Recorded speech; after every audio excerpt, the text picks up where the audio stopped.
Often regarded as one of the best Zelda games, Majora's Mask still hits different 25 years later. This game takes a simple but yet complex concept and delivers a unique experience. Majora's Mask is the follow-up to Ocarina of Time. The team utilized assets from Ocarina that allowed them to deliver a game in such a short time. It's been quite a while since I last played this game, and I thought now's the perfect time to replay it. Released on April 27th of 2000 in Japan, April 26th in North America, it took them 15 months to deliver this game. Prior to Majora's Mask, the team had developed Zelda. This was a game that would have utilized the 64DD disc-based expansion. This was conceived as a remix edition of Ocarina of Time. That would go on to become Master Quest. Miyamoto had challenged the team to create a game using the same engine and graphics as Ocarina of Time. This game would go on to become Majora's Mask. Majora's Mask would serve as a sequel to Ocarina of Time. The dev team consisted of Ianuma and Koizumi as directors, with Miyamoto as the producer. The game utilized a unique time concept, and this was developed using a concept that Koizumi created, a repeatable cops and robbers game. This allowed the player to have different experiences each time they played. The system was adapted into a more compact experience, as the original concept had it being 7 days, but this was too burdensome for players to remember, so they opted for a 3-day system. The movie Run Lola Run also played an inspiration on Majora's Mask's time loop concept, as the time loop concept in the film depicts the same event occurring over and over but with different outcomes. As someone who's played Majora's Mask, each time you restart time, you're oftentimes doing different tasks, thus seeing different events unfold until you see everything.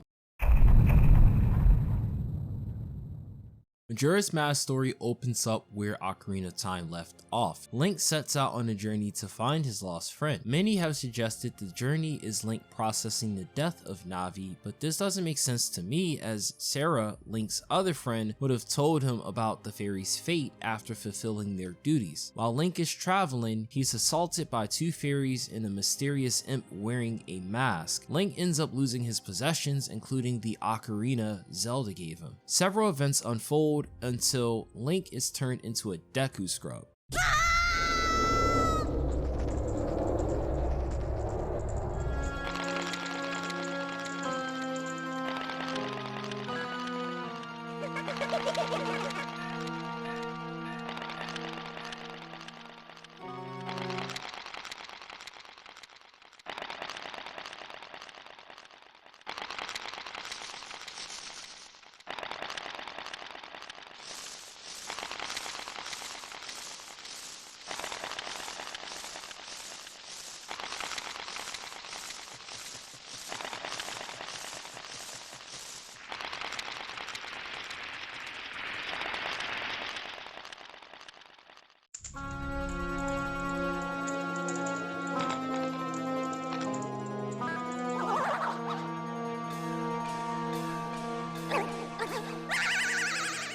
One of the fairies, Tattle, is forced to team up with Link. Tattle is no Navi, and to some that's great, but Tattle has her own issues. The two encounter a man referred to as the Happy Salesman. He's a mysterious character, and he asks Link to retrieve the mask the imp stole from him. He also tells Link he can revert him back to his original form if he gets his ocarina back. Link will need to complete a series of tasks before he comes face to face with the Skull Kid. First, retrieve a fairy, gain some magic, pop some balloons, play tag, even go splunking in the sewers. When Link confronts the Skull Kid once more, Tail, the boy fairy, mentions 4 locations: Swamp, Mountain, Ocean, Canyon. These are the 4 areas the giants reside in that Link will need to go grab. Link gets back his ocarina, relearns Song of Time, and returns back to the past moments as he emerged from the clock tower. Both Tattle and Link are puzzled thanks to the goddess of time. Link essentially is stuck in a self-induced perpetual time loop. He can go back to this moment anytime he wants, remember everything he has done, and continue moving forward. Now with the ocarina, he heads back to the Happy Salesman and he reverts him back to his human form, and he gains the Deku mask. Link learns of the catastrophes that the Majora's Mask is capable of causing. As to how the Happy Salesman obtained such a power, it's never revealed, but only implied that he went to great lengths to grab it. Link's mission not only becomes retrieve the mask, but also grab the 4 who reside in the Swamp, Mountain, Ocean, and Canyon. I think the introduction to this game is solid, straight to the point. It doesn't doesn't drag out in comparison to games like Wind Waker or Twilight Princess, especially Twilight Princess.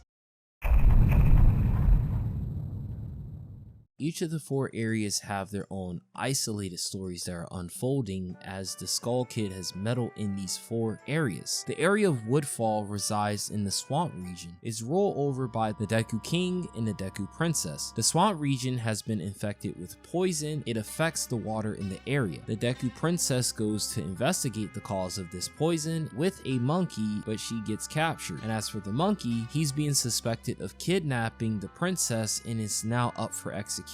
Link stumbles upon this and he's forced to save the monkey after his brethren, a trio of monkeys, sees his abilities. As Link saves one of the witches who appeared in Ocarina of Time, who was injured in the forest thanks to the Skull Kid. So Link plays spy, goes into the palace, and finds his way to the monkey who's locked up. After Link talks with the monkey and he shows him the trumpets in his Deku form, the monkey is willing to teach the song to open up the temple. Once he plays this song, the king and all the servants are alerted. The song that is learned is called the Sonata of Awakening. This allows Link to awaken the temple in any sleeping enemies. Link makes his way over to the temple, and once he goes through the temple, beats the boss, he will learn an important song known as the Oath of Order. This song is taught to him by one of the giants that the Skull Kid had sealed in one of the fused masks. This song will allow Link to call the giants. Now, there's no point of calling the giant when there's only one. Tattle, after seeing Link's abilities, finally apologizes to Link for what she did. And as I mentioned earlier, some players like Tattle, others can't stand her. While she's not annoying, she's a literal bitch. Excuse my language. She's rarely nice to anybody, and when she is nice, it's often backhanded compliments. Link eventually stumbles upon the Deku Princess, and she urges Link to take her back. Link takes her back to the palace. She saves the monkey, she scalds her father, and that finishes off the area. Link must go to Snowhead to resolve the issues there. The next area Link must travel to is in the mountains. The mountains were previously inaccessible, but thanks to one of the items Link acquires, he's able to break the ice and the snow. Difficulty starts to creep up. The mountains has been infected with a never-ending winter. The Gorons who reside on the mountain, they're not compatible with the cold. They thrive in the heat, and Link must investigate. The Gorons who reside here are led by the Goron leader. The Gorons are more so a tribe versus the Deku, who are a monarch. The Goron elder is missing and his son is crying like a bitch.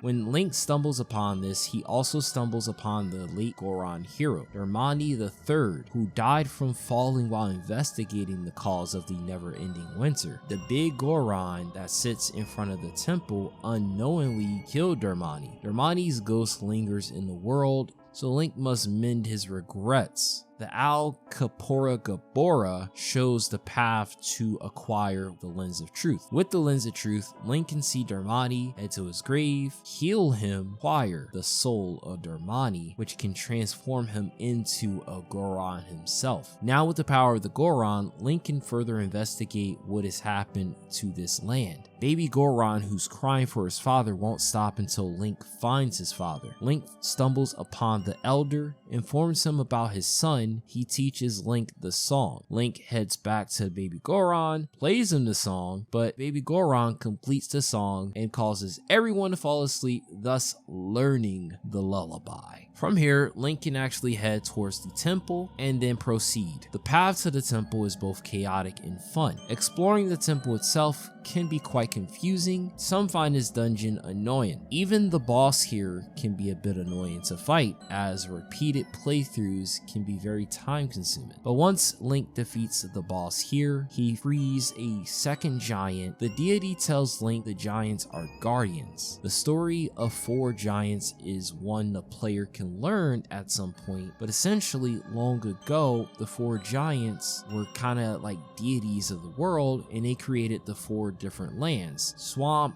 mountain, ocean, canyon, creators of the world. The mountains will finally end its winter, thus saving the region. There's one more thing Link must do before he can continue on his quest. The Medigoron will test Link so he can get the powder keg. Link has to take this to the boulder blocking the Goron track. Once successful, he will grant Link the ability to use this keg. This bomb will be required. Link will need to make his way over to Milk Road on the first day before 6 p.m. You grab this bomb and you'll need the bomb to destroy the boulder blocking the way. Additional bombs can be purchased from the Goron in the bomb shop in Clocktown, but it's here at Romani Ranch that Link finds Epona.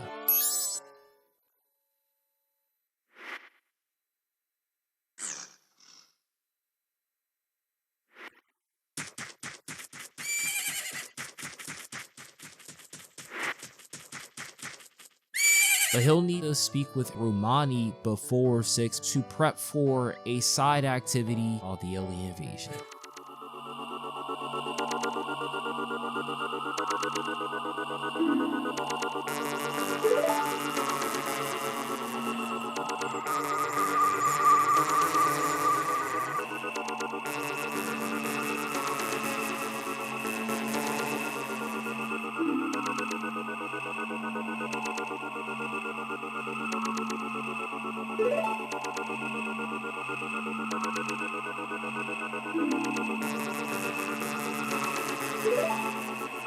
That's right, folks. Aliens are in Majora's Mask. So she teaches Link all about it. He gets Epona's song and he can call upon Epona, and now he can use the horse. With that, Link has everything in his possession to make his way to the third area, the ocean.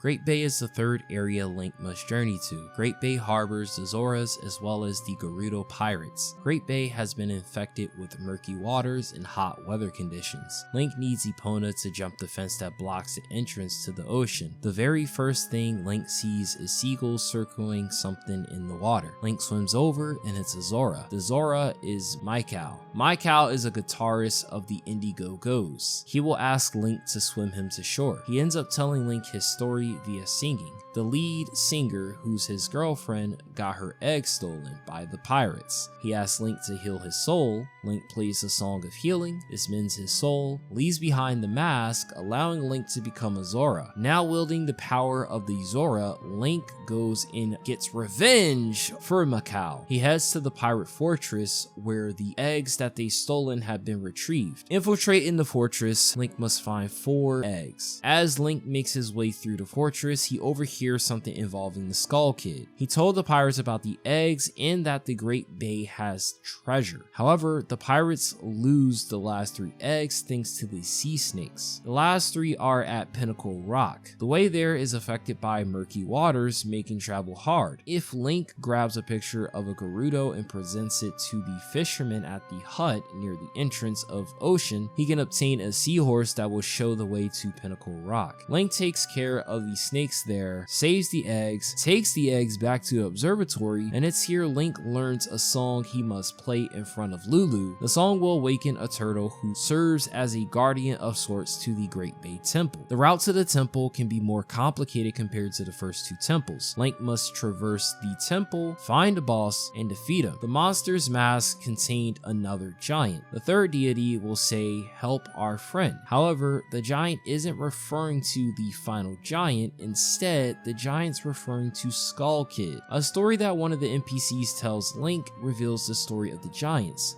In this story, they banished an imp who just so happens to be Skull Kid from Termina. It's apparent Skull Kid, as payback, imprisoned his old friends inside these masks, though why would he do such a cruel thing? Especially considering the Skull Kid made 2 new friends, Tattle and Tail. Tattletale! Link will need a few things before he could traverse to the last area. First is the Garo mask, which the Gorman brothers have. This mask is earned by beating them in a race. Once you have Epona and make your way over to the racetrack, you can challenge them to a race. Upon them losing, they'll give Link the Garo mask. This mask will enable Link to travel to Ikana Canyon for the final area, but Link will need 2 other things before he can proceed. First is the Captain's Hat. This hat allows Link to speak to the Stall Children. Link can grab this by awakening Captain Kita. Link has to chase him and attack him. Eventually, once he does enough damage, Link will cause him to turn back and try to fight him. Once Link defeats him, he will open up the path to the Captain's Hat. From here, on the first day, Link has to get the Stall Children to open up one of the graves they're circling, and inside, Link will need to fight an Iron Knuckle. Upon defeat, Link can learn a song called the Song of Storms, and with this, Link has everything he needs to explore Ikana Canyon. Ikana Canyon is objectively the longest area in the game. Ikana Canyon was once home to the Ikana Kingdom. The area has been inflicted with curses and has many spirits filled with regret. Ikana Canyon also has lore outside of Termina thanks to the Garo. The Garo are enemies of Ikana Canyon that live outside of Termina. Despite their passing, they still haunt the lands trying to gather intel. According to an NPC, the Garo are empty shells animated by willpower. Link can encounter several of these spirits which offer wisdom upon defeat before committing seppuku. As mentioned, the Ikana Canyon was ran by the Ikana royal family. The last king of Ikana Canyon is Eos du Ikana. Upon arriving on the upper part of Ikana Canyon, Link must restore the water flow. Inside of a cave, the spirit Sharp is responsible for the water drying up.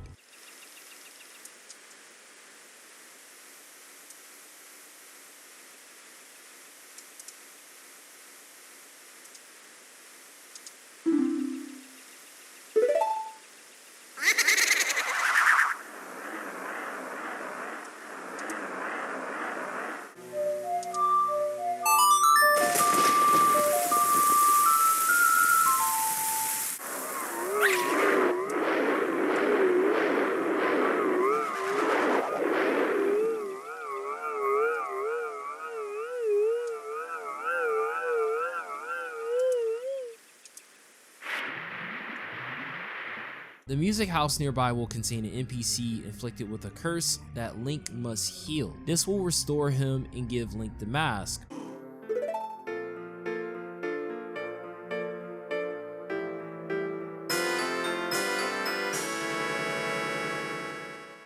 Once Link obtains the Gildo's mask, he can make his way down the well. Bottom of the well is one of the most annoying trade sequences in Zelda, because if this is your first time playing the game doesn't tell you that you have to gather these things, so this can be time consuming if you don't know where to find them. 5 magic beans, 10 Deku nuts, 10 bombs, milk, and another power keg are all needed. Link can proceed through the well, but like I said, this is one of my least favorite sequences in the game, and I dread coming down here every time I get to this point. But this well will connect to the ancient Ikana castle, which further tests Link's skill. Upon getting to the end of the well, he will get a new shield, the Mirror Shield. Mirror Shield will allow him to reflect light, which will be utilized later on. Link will have to traverse the castle, open up the path to the throne room. Link will eventually come face to face with the king and his 2 lackeys.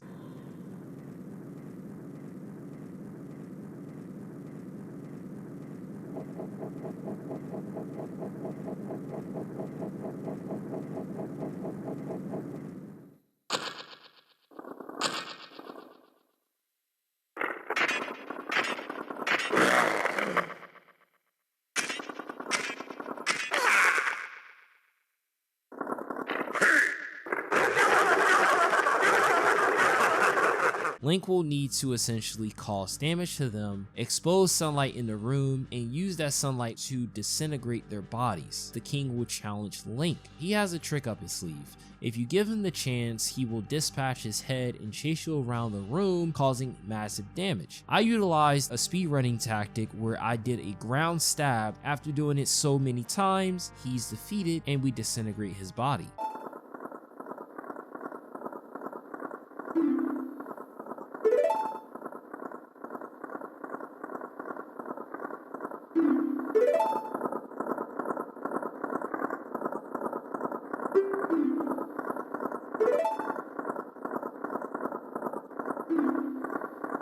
It's then he reveals the source of the curses, and they lie in Stone Tower. This is what drove the evil spirits to Ikana Canyon. He teaches Link a song to allow him to reach the entrance to the temple, the Elegy of Emptiness. Of all the songs, this song is utilized the most in multiple puzzles throughout the dungeon. The route to Stone Tower can be a little annoying, but once you figure out the pattern, it can be kind of fun to traverse upward. Eventually, Link will reach the entrance. Making the way through the temple into the boss will involve Link having to go through the temple essentially twice. But once he gets to the boss room, he will have to fight against a twin boss. After Link defeats this boss, he frees the last spirit from the mask, and the giant here will say "forgive your friend," is referring to Tattle forgiving the Skull Kid. But I can see people making a case that this is telling Link to forgive his friend. With all 4 giants saved, Link can now summon them at the clock tower and start the final confrontation with Skull Kid. Before moving on to the final act, let's talk about the most important part of the game, the mask. Majora's Mask has 24 masks: the Deku Mask, the Goron Mask, the Zora Mask, and the secret 24th mask, the Fierce Deity Mask. The Deku Mask was created as a result of Link being cursed with the form of a Deku. Once he was healed, he was given this mask as a reward. It's been widely accepted this mask is thanks to the Deku King's butler's son. However, Nintendo has never claimed that this is factual. For all intents and purposes, the Deku form is simply a cursed form that Link was given, and it has no connection to the Deku itself. The Deku mask enables Link to use several abilities: spitting bubbles, flying, paralyzing foes, and hitting enemies with his nuts. Deku Link is the weakest of the 4 masks, and despite taking a backseat when it comes to enemies, Deku Link is very well integrated into the game's design. The Goron mask was given to Link after he heals the soul of Dermani. Dermani is the hero of the Goron. Goron Link is stronger but slower compared to the other masks. He can travel the fastest on land, as he can roll and he can use spikes, and this utilizes magic. He can also use his fists to fight, but in a very slow manner, and he can do a ground pound similar to Donkey Kong. The Zora mask is the 3rd mask. It's given to Link after he heals Macau. Macau is a hero of the Zora. He has a couple of abilities. First, he has boomerangs, bringing back the boomerangs from Ocarina of Time. Zora Link has a combo attack. He also has a shield. He can swim, and he can use magic while swimming or on land. Zora Link is often regarded as one of the best characters to use for travel purposes. Him and Gora Link are very fun to just travel around with, especially you get the unlimited magic. Like Deku, Macau or Zora Link can't take fire. He also can't take ice damage. If he gets hit by either one of these things, he's instantly knocked out. Then we have the 4th mask, the Fierce Deity Mask. When Link gets to the end of the game with all 20 masks, he can obtain the Fierce Deity's mask. Initially, development had Link being able to transform into an older version of himself. The Link mask, as they called it, would have allowed Link to assume his adult form that he had in Ocarina of Time. There was even a concept art that showcased Link in an adult form with a blade that resembled the Master Sword. This was scrapped and the Fierce Deity Mask took its place. It pretty much serves as the counterpart to the Majora's Mask, being said to have comparable power. It's theorized that this is the Termina version of Link. As for the other masks, there are 20 masks. As Link helps different folks, he is rewarded a mask. Obtaining mask is dependent on the time and day. Each mask has a special effect. One particular mask, the Bunny Hood, allows Link to run faster. Masks like the Garo mask, the Gildo mask, Captain's Hat are required to complete the game. The unfortunate downside to most of the masks are they're a one-time use. After using them for their required role, to either get a heart piece or to get past a certain point, they're never used again. The quests to require the mask also are brief. However, there are a few quest lines lines that are complex. The most well known is the Anju and Cafe quest line. This is arguably one of the saddest side stories in the game, and is one of the most well known side quests in Zelda history. It makes me wish that Majora's Mask featured more complex side stories besides this one. A close second is the Alien quest line. Link must defend the Romani Ranch on the night of the first day around 2 a.m. These alien-like creatures will pop up. Once he finishes this, Link then has to help out Romani's older sister on the second night to deliver milk. The Gorman brothers will try to attack the carriage, and when the carriage makes it out of their territory, Link is given the Romani mask. This mask allows him to enter the milk bar that's in Clocktown. If Link completes this quest again and he wears the troop leader's mask, the Gorman brothers won't attack the carriage. This goes back to my point, masks either have a one-time use or don't even have a power. I like to think of the mask as a bit of the devil fruits in One Piece. In One Piece, it's said that the devil fruits were a manifestation of a person's will or a reality that they wanted. These 20 masks have a special power. They're almost like a partial manifestation of that user's will. The bomb mask, for instance, is a manifestation of the bomb lady's will. She works with bombs. The Kamaro's mask contains the will of Kamaro, which essentially allows the user to dance just like him to then pass his dance on. The Gildo mask enables Link to talk to the undead, but it was given to him by someone who was inflicted with a curse of a Gildo. But there is one mask in the whole game that does not have a special power. That's the Cafe mask and the Keaton mask. The Keaton mask only gets the foxes to summon, while the Cafe mask is literally only used to inquire about the disappearance of Cafe. The masks, for the most part, are manifestations of a user. It's a partial manifestation as Link doesn't transform into a new form. I kind of think of it as a spiritual transformation, while the transformable masks are physical and spiritual transformations, because Link doesn't just take on the form of another person, he also takes on their characteristics, and for them to assume that Link is the person that he became, he has to also sound and to some extent think like him. The final act has Link waiting until the final day so he can confront Skull Kid.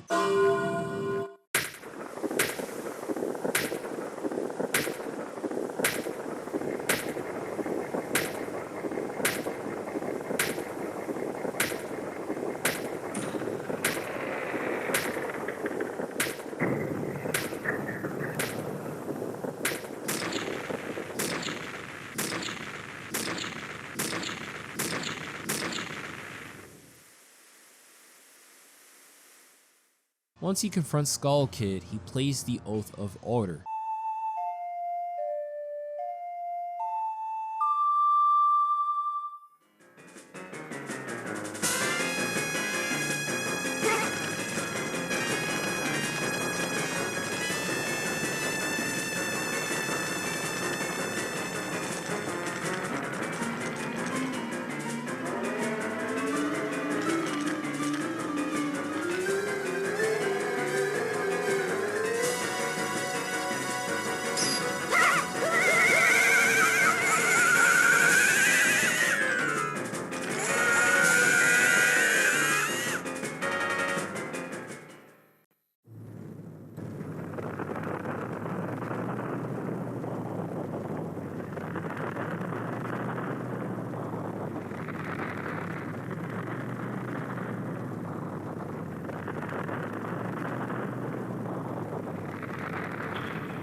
But it turns out Skull Kid was being used by Majora this whole time. The mask is sentient.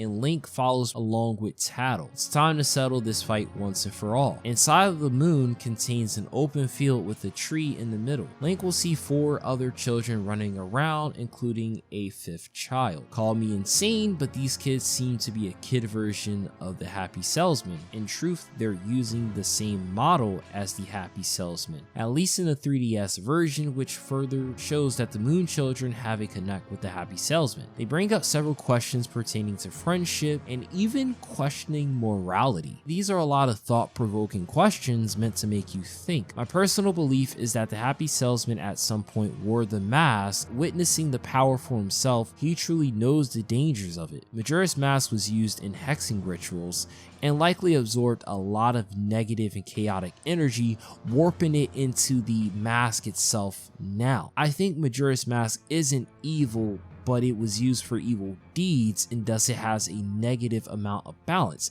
because a lot of these questions about morality and thought-provoking, they come across as like a child who is questioning the world around them, not for good, not for evil. It could even be the case that the first and only wearer of the Majora's Mask is the Happy Salesman, and that's why we see the Happy Salesman children. He does have the power to turn spirits into masks, so who's to say he's not a witch doctor of sorts? He's also the only one who has shared lore of Majora's Mask, so I think it's a fair bet that he has a strong connect to it, but the devs never went more into detail pertaining to this. Once Link talks to the kid in front of the tree, he challenged Link to a fight. Now, if Link has acquired all the masks and talked to all the other children and completed their mini dungeons, the other 4, he'll obtain the Fierce Deity mask, and it makes the final battle very easy, and it kind of takes away the final confrontation.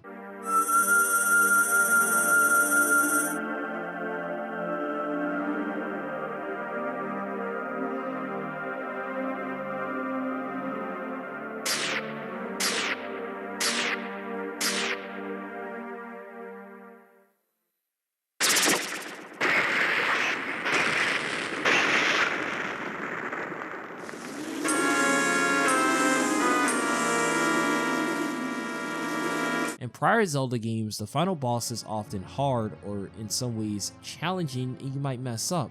Majora's Mask final fight, if you go about doing everything, it makes it easy. Majora's Mask will fall after Link beats him in 3 different rounds.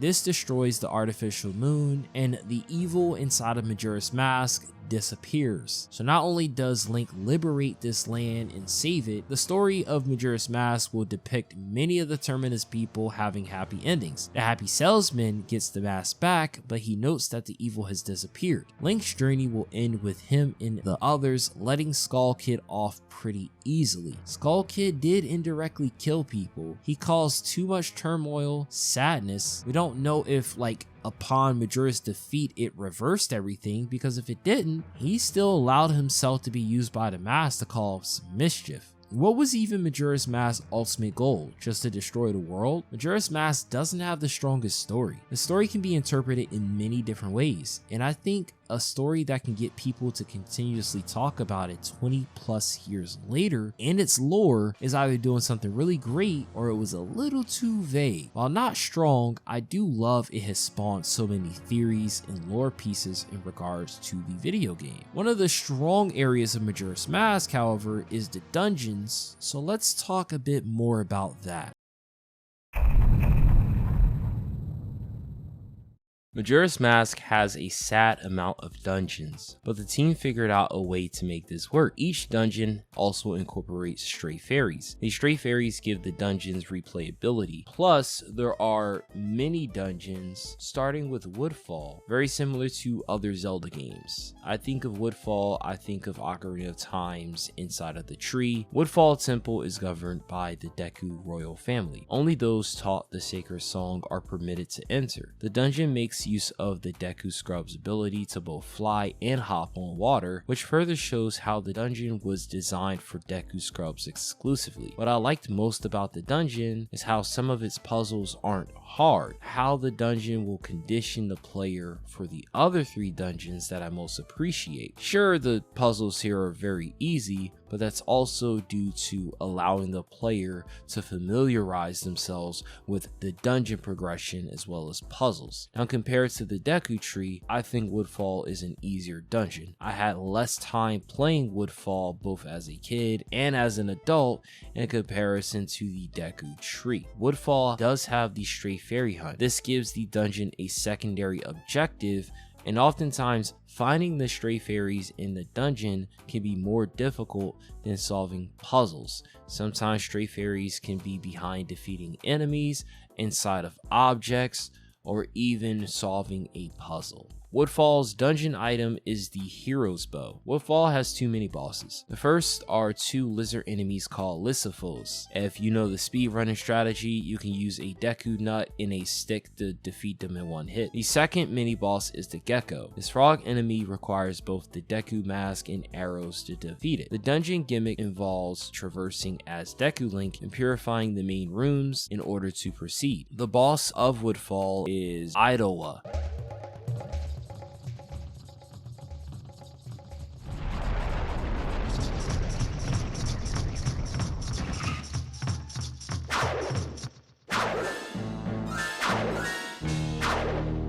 Idola. I might be in the minority here when I say this. I think this is my favorite boss to fight in Majora's Mask.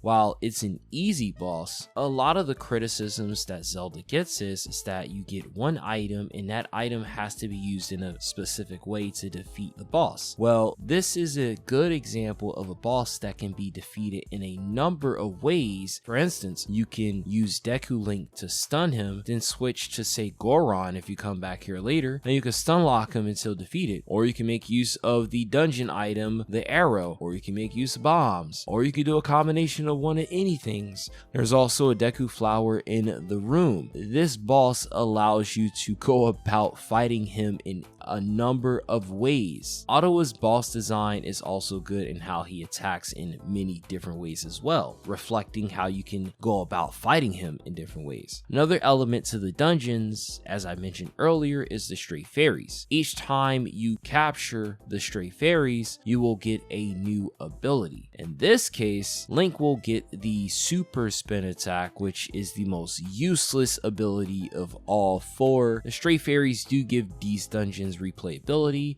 If you're a newcomer and you've never played Majora's Mask, you automatically have a second reason to go back if you're 100 completing the game. Then next up we have Snowhead Temple. Snowhead, which resides in the mountain region, is rather tricky. The temple is ice themed. There aren't many ice themed temples in the Zelda franchise. The first one that comes to mind, besides the one in Minish Cap, is the one in Twilight Princess. The temple will revolve around manipulating the pillar in the center room. The power of the Goron is used here. When I had played this dungeon, I actually forgot to grab the stray fairy here and I had to redo the full dungeon. So this dungeon, in my opinion, serves as a good test of patience for the player, as many puzzles will take a bit of patience and understanding to complete. And when you throw in the stray fairy quests, the dungeon becomes virtually a nightmare. Some of the stray fairies are also hidden in this dungeon, and they make use of the lens of truth. The dungeon's mini boss is Wizrobe. Wizrobe pops up way too many times in this game, and it's to the point where he gets stale. The devs might have not thought about any other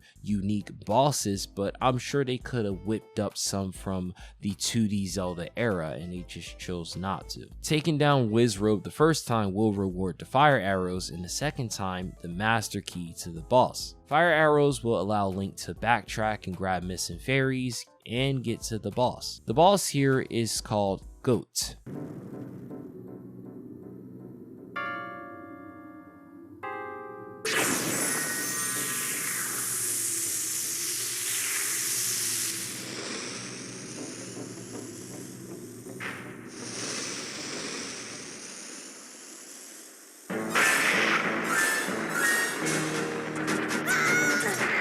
I'm pronouncing that right. He'll run around in the room, which is a track. It's a infinite loop, a circle. And unlike Ottawa, Link is more limited in how he can fight him. Now, I've seen a strategy where people used arrows to defeat him, a certain strategy where it keeps him stationary and you can shoot the arrows just enough to where it hits him and he doesn't move. The other strategy will revolve turning into Goron Link and following him and hitting him with the spikes, avoiding his attacks, and continue this process until eventually he is defeated. Goat will use hazards at some point to try to stop Link. He'll throw out bombs, spikes come out, he shoots lightning. While this could be arguably the easiest boss to fight, it can also be a hassle to fight this boss. Collecting all the stray fairies in this dungeon will grant Link double magic. Double magic meter is very useful. It's one of the best upgrades for Link in the game as it's the most practical.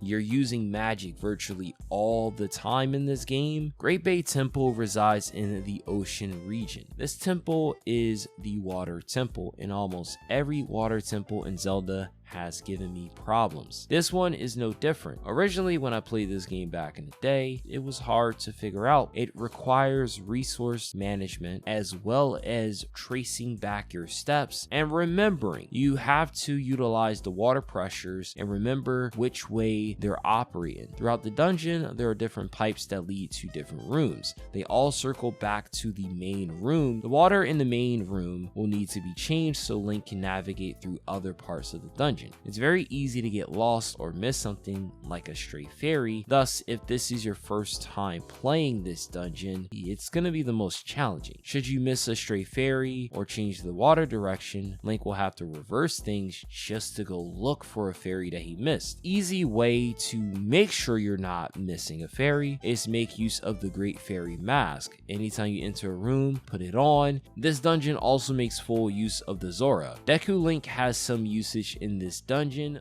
I think this dungeon does a better job of using the elemental arrows more than Snowhead. Even though Snowhead uses the fire arrows, this one makes use of, I believe, both the fire and ice arrows. As for the mini boss, the first one up is Wart. Wart guards the ice arrows and can be tricky to fight. He will sit on top of the ceiling until Link looks up, and he will start floating around with bubbles. The strategy here is to clear all the bubbles off of him.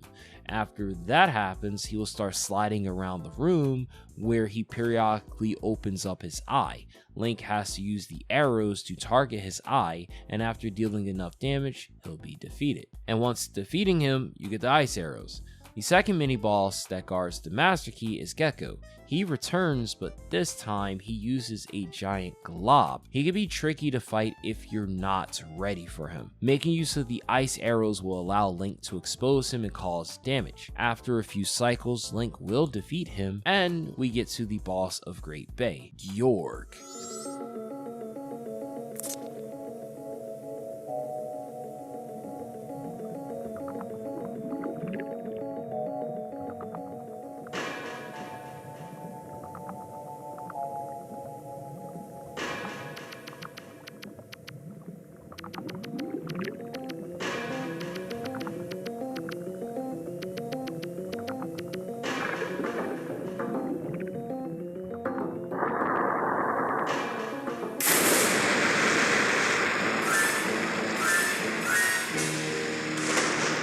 saying that right. And this is by far the hardest fight. In the past, this boss would be the closest I'll ever come to dying in this game, because what I would do is I would attack him, go down in the water, attack him with Zora, and I would stay there for too long, then get eaten and take a bunch of damage. But the safest strategy that I employed here was make use of Link's arrows, and that's only when Gorg is about to strike the platform. Transform into Zora Link, swim down in a very particular manner, as if you're like drive-by-in, use the electric barrier, cause damage, and quickly get back to the platform. If this is done correctly, Link will avoid massive damage and can quickly deal with the boss. After several cycles, he'll be defeated. When Link finds all the fairies, he will get a defense enhancement. While this is very useful, by the time Link gets to this point in the game, he should have several bottles and hearts. Half damage doesn't benefit as much. Then we get to Stone Tower in Ikana Canyon. Stone Tower can be more tricky in comparison to Great Bay Temple. Stone Tower incorporates puzzles that are more challenging in comparison to the other dungeons. It can also be considered a longer dungeon. I find Stone Tower to be fun to navigate through. For newcomers, it will be challenging to the fullest. I still struggle with some of the puzzles in this dungeon, such as in the water area, trying to use Zora to jump up on a platform. You can look at this dungeon being broken up into two parts. The first part is upside. Link will eventually come face to face with the Garo leader. He uses fire and he teleports, and he rewards the light arrows upon defeat. Here's a funny thing.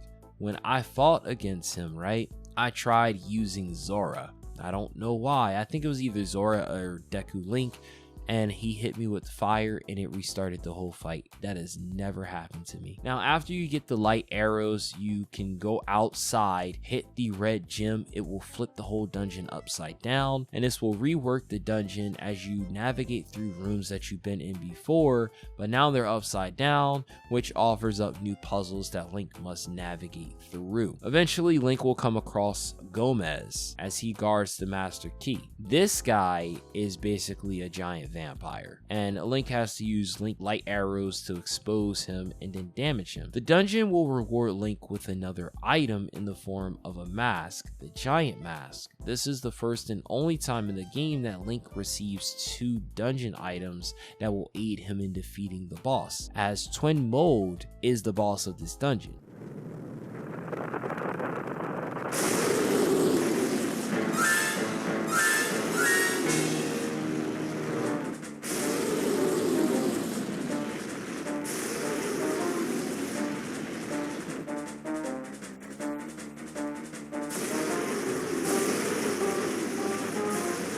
Twin Mold is a giant snake-like insects that roam the field. Link can actually fight this boss in a few ways similar to Idola. Link can either turn into the giant and fight against the foe, or use regular arrows to target the tail at its weak spot, or Link can utilize the light bows, or turn into Goron Link and use the spikes to roam around and cause damage. Your best bet is either to use the light arrows or to turn into Giant Link. If that still gives you issues, there's a tactic that can be used to make this fight easier. Basically getting the milk that gives you unlimited magic, and it's also a very frustrating fight to deal with. Now, as I mentioned, Majora's Mask has a few mini dungeons. These mini dungeons often appear in the 4 different locations. We have the Spider Houses, the Pirate Fortress, Ikana Castle, in the 4 mini dungeons on the moon. The first of the mini dungeons is the Spider House, which resides in a swamp, also known as the Fearful Spider House. In this place, Skulltulas return. There are 30 here, and Link has to defeat 30 to cure the curse of the person inside. The dungeon will involve Link looking for 30 spiders, and the spiders are hidden well, and I find the dungeon itself to be fun as it gives the player a different activity. Take a break from the main objective. There are no bosses here or any significant enemies to look out for. Upon completing the dungeon, you're rewarded a mask, the Mask of Truth, and the Mask of Truth allows you to read the Gospel Stones. The second mini dungeon is the Spider House. Spider House is in Great Bay. It's called Oceanside Spider House, and unlike the first Spider House, Link is simply tasked with defeating 30 gold Skulltula, but Link is given a time limit. Now, in the original game, if he he finds all 30, he will get rewarded the giant wallet. I find this spider house easier, but it's more or less the same as the first one. The dungeon adds a heart piece here for Link to acquire, and Link has to figure out a puzzle which links to the captain's hat. It's a puzzle where you're inside and they give tips if you have the captain's hat. The Pirate Fortress is by far the best designed mini dungeon. It's located in Great Bay, and the Pirate Fortress is a required dungeon. Link cannot be seen, and he must collect 4 Zora eggs while he's here. The dungeon also rewards the hook shot. I believe this is the only mini dungeon that gives Link an actual item. So you can kind of look at this as a literal dungeon because you also do have to fight mini bosses. The hook shot in this game is hands down much better than it was in Ocarina of Time. If they injure Link enough or jump attack him, he will get thrown out. What I like most of the dungeon is the amount of puzzles that's thrown at the player. On top of that, Link cannot be seen by any pirate or he's thrown out instantly.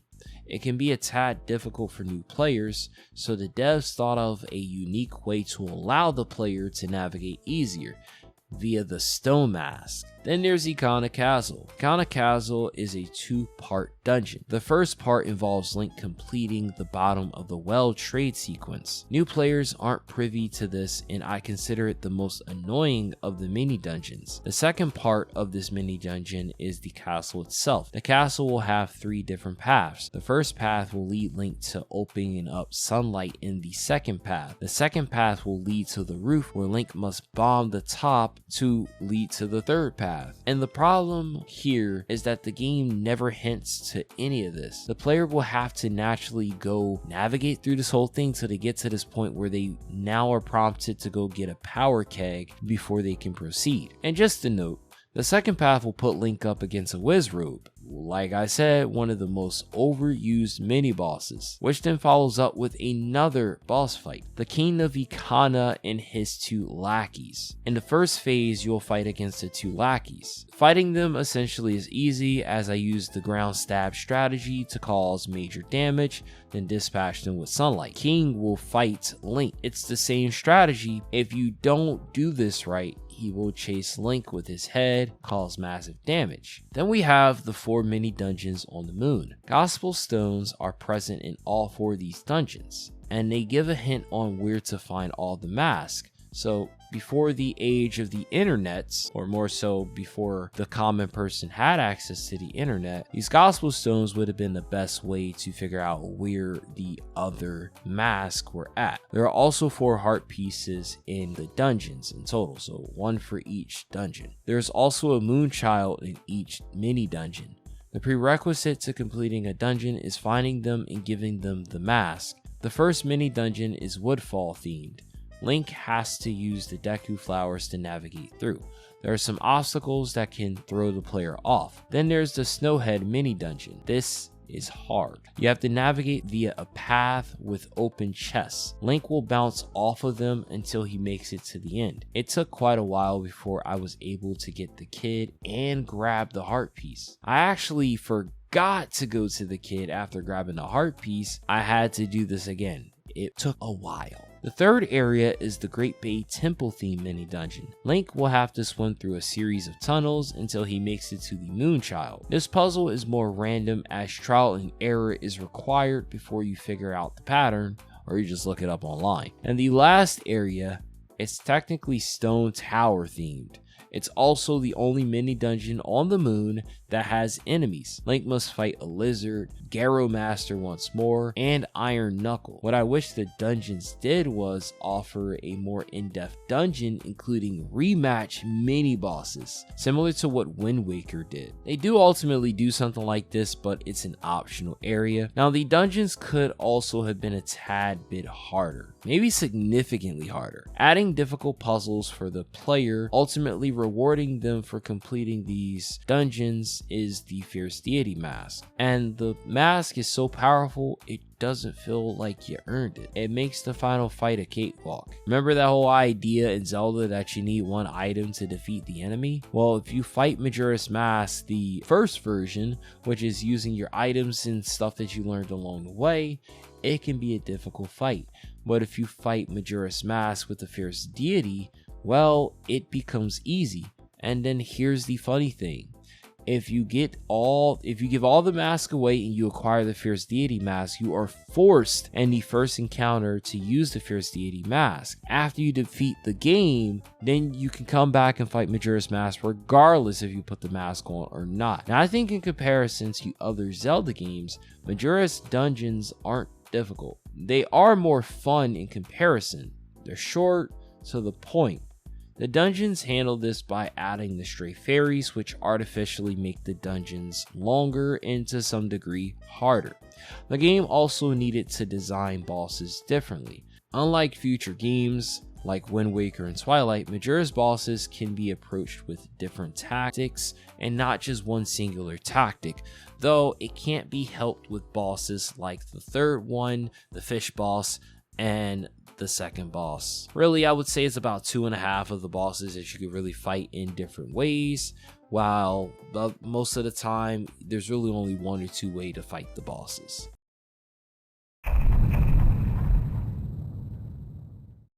Majora's Mask is a game that I grew up with. This is a game I enjoy coming back to various times throughout the years, and that's not going to change. The beauty about this game is that it allows you to go about it in different ways despite having a linear path. This game opens up many ways that you can go about doing side quests, getting the mask, and ultimately going about fighting various different foes. I think Majora's Mask was ahead of its time because it had a format that if the team over at Nintendo would have perfected it, we could have had something that was much better than Breath of the Wild. And in my honest opinion, Majora's Mask format should have been revolutionized, even though this was, for all intents and purposes, a side game. And I didn't even talk about the dark element of Majora's Mask, how dark in the element of this game was. The fact that you had a impending doom, a moon in the sky that would fall. No matter what you did until you finally defeated Skull Kid, everyone was going to die. Every NPC that you interacted with was slowly accepting their fate. And as you go through this game, you're interacting with different NPCs. What are they doing in their final days? Whether they're really scared or they're trying to be content with their life choices. The kids, for the most part, don't fully understand, while some of the adults are contemplating, oh my goodness, what do I do? You have the mailman out there who's just so stuck on his duty that he doesn't know if he should give up on his duty or he should just do his job until the very end. You have another person who's straight bickering because they don't want the townspeople to be upset and be thinking about this. You have the Romani ranch sister. She out there trying to make sure that her sister is not even worried about this. She's worried about freaking aliens. Heck, you could even argue that maybe to some degree the aliens was a representation of her to distract her mind from the fact that she was going to die. So she had the whole idea, and maybe she fabricated the alien shit. Maybe the aliens aren't even a real thing and it was just the whole time a part of her imagination, and that's that. The other thing to take into account with everything going on in this game, you have a trickster out there who messes with everybody around the world of Termina, and you're quite frankly undoing his things that he fucked with the people in this world. So you kind of come in here as a do-gooder, but you're also trying to track down the people that can stop him for good. Majora's Mask has a lot of different ideals, thoughts, things that you could really point out whether you play it for the first time, second time, the 100th time. There's definitely going to be something new catches your mind and make you really think about it. Again, I mentioned it, there's always theories, speculations that people bring up over the years because Majora's Mask is just one of the Zelda games that just constantly brings the fans back just talking about it. No matter who it is, whether it's a new fan or old fan, they're always going to come to this game and talk about it. I like Majora's Mask. It is easily top 5 favorite game of all time. Do I consider myself a super fan of this game and I can do speedrun strats and jump on it? No, but I play this game so many times, I don't need a guide to get the mask, I don't need help in that regard. This is overall a fun game to play, and I'm gonna come back and play it once more, sooner rather than later. If you guys enjoyed this video, then by all means hit the like button on this video. If this video does well, let's say 500 likes, or just if it does well, I'll be visiting Twilight Princess. That's another favorite Zelda game of mine.